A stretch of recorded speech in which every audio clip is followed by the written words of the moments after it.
Hi guys, my name is Jim Howe and I'm talking about self-development today. As we look forward to our time together, I think about our Exodus passage, the Exodus 3 passage that we're digging into, and I was struck by a quote by Elizabeth Barrett Browning that we've heard, I believe it was in Ruth Haley Barton's work.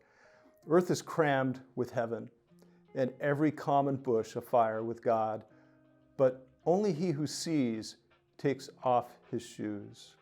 The rest sit around and pluck blackberries. The Exodus 3 passage may feel a bit obscure, where we find Moses wandering around with his father-in-law's sheep herd at the edges of their normal range. It's in this space where Moses is about to have an encounter with the living God.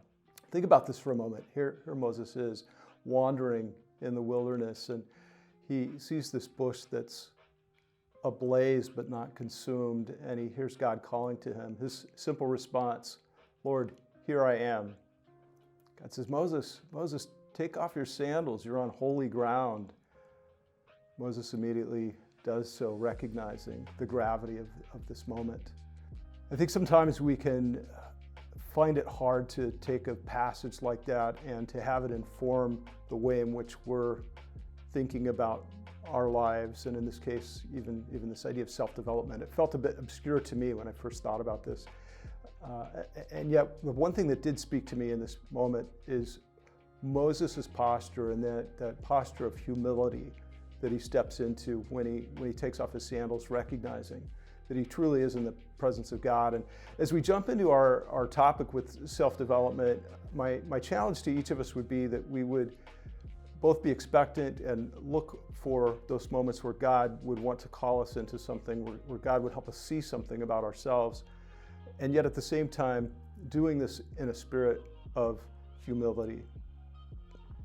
This is essentially the middle of our rock solid journey, and I want to talk just a little bit about the reality that so many of these pieces that we've been working on, self-management with our prior focus, now self-development, these things become part of an integrated whole as we think about the application of these pieces to the upcoming work that we'll be doing.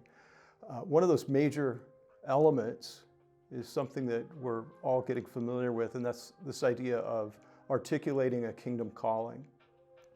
Recall that we've defined this as the intersection point where God's purposes, our passion, and our individual profiles come together. We see these practices, these building blocks, self-development, self-management, working on our profile, our identity, as being integral pieces of being able to articulate how it is that God's wired us and how ultimately He might want to use us in ways that reflect this level of commitment, this level of preparedness. Friends, can we be expectant together, expecting God to show up in those most unexpected spaces, sometimes at the edge of our range? How might we assist others within our group, other rock solid leaders, in their journey along this path as they seek to understand better how God has wired them, how God wants to call them, the ways in which He wants to use them for His kingdom purposes? I'm praying that you'll find the wisdom, the strength, the courage to step into these moments, to continue in your leadership and become one who sees.